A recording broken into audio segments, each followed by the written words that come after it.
بسم اللہ الرحمن الرحیم۔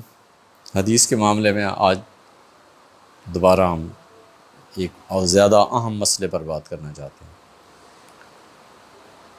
جیسا کہ پہلے کسی سیشن میں نے یہ بات عرض کی تھی کہ حدیث میں اہمیت سند کی ہوتی ہے، قول رسول اہم نہیں ہوتا، بلکہ وہ سند اہم ہوتی ہے جس سے قول رسول ثابت ہوتا ہے۔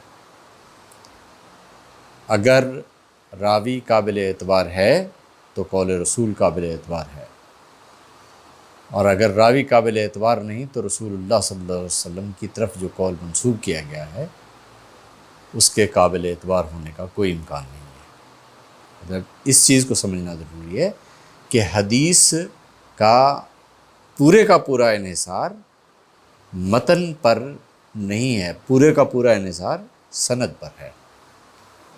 اب سند جتنی بھی ہے وہ ساری کی ساری ایک راوی ہے، ایک غیر نبی ہے جو یہ بتا رہا ہے کہ نبی علیہ الصلوۃ والسلام نے یہ کہا ہے اور یہ کیا ہے۔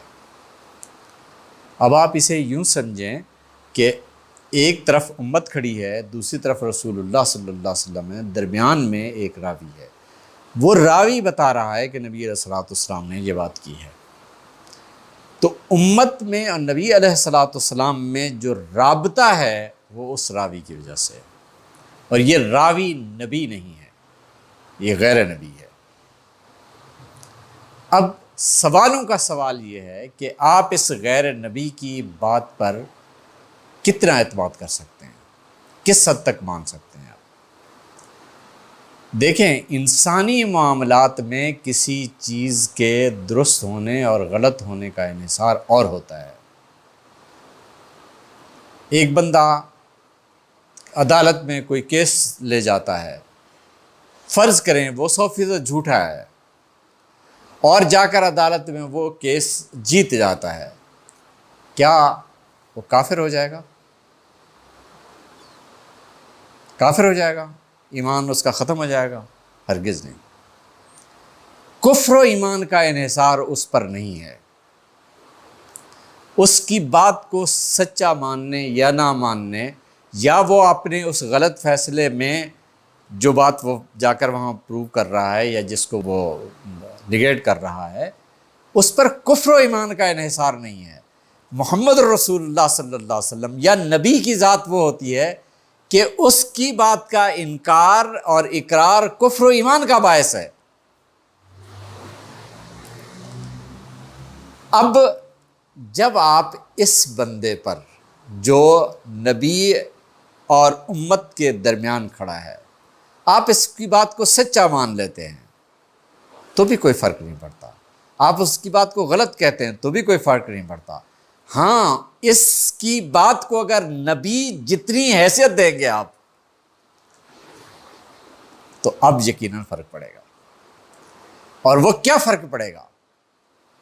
وہ فرق یہ پڑے گا کہ آپ نے ایک غیر نبی کو نبی جتنا اہم بنا دیا ہے۔ محمد رسول اللہ صلی اللہ علیہ وسلم کی ذات پر جو ایمان و اعتماد مجھے ہے، روئے زمین پر کسی انسان کو میں اس میں نہ شریک کر سکتا ہوں اور نہ کوئی اس میں شریک ہو سکتا ہے۔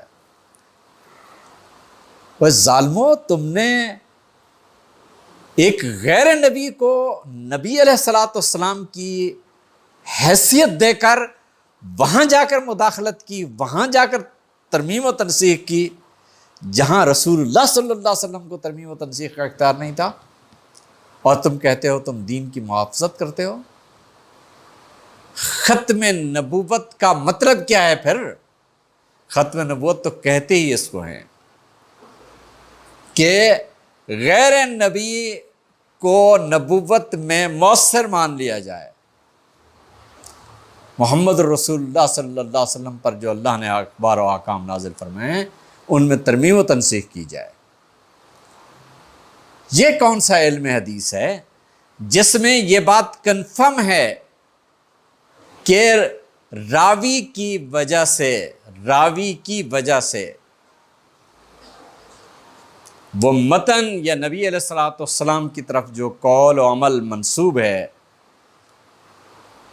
وہ راوی کی وجہ سے معتبر ہوا ہے، مستند ہوا ہے، تو کیا غیر نبی کو، راوی کو آپ نبی علیہ الصلوۃ والسلام جتنا اہمیت دینے میں کوئی تردد محسوس نہیں کریں گے؟ یہی وجہ ہے کہ لوگوں نے اس حقیقت کو نہیں سمجھا کہ حدیث کے صحیح ہونے کا مطلب ہرگز یہ نہیں ہے کہ اسے دین میں شامل کر لیا جائے۔